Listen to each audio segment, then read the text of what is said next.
Okay, Mom and Dad, just wanted to show you what I've got in the garden. Next to the house, these are raspberries that I planted from just little transplants, and they're doing okay. Around here, we've got rhubarb, and that's. But then here's the garden, and if you remember, Dad. Here we've got T-frames so that plants can grow up. Here's some Romas, those don't climb. But here's the tomatoes, and these tomatoes, I'm trained to go up the twine, and these things will grow. They'll grow all the way up here. You'll even have to release that and let that down a little bit because these things really do grow. Anyway, here's all the tomato plants, but the Mittleiter method, the concept is to get them as close together as you can, and but then go up to get all the sunlight and exposure and the air that they need. So those are that. Here's my beans. Beans are natural climbers. I didn't have to train them, and they are growing good. And then down here I've got, these are cucumbers. These are the Armenian cucumbers that get really long and big. You can see maybe some of them in there a little bit. But then down further here are more pickling type cucumbers. Here I have watermelon that are growing up. We'll probably have to use little slings or hammocks when they get heavy and big.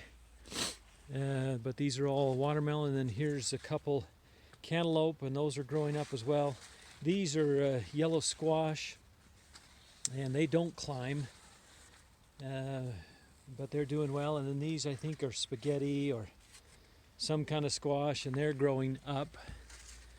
So these again will go up. And then we've got 2 rows of corn here that they're doing pretty good.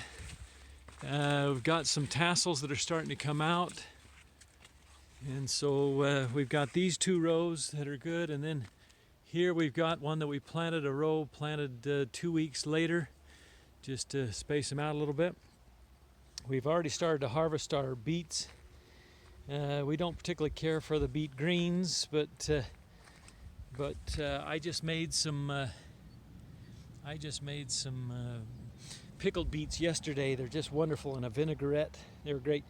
Peppers, I've harvested a bunch of banana peppers, and I'm trying to pickle them, make them like pepperoncinis. I love pepperoncinis, and so we're doing that. We've got green peppers. I'm not a big fan, neither is Ann, of green peppers. We like the red and other colors, but they seem to be coming along okay now. We struggled with them at first, but they're doing well.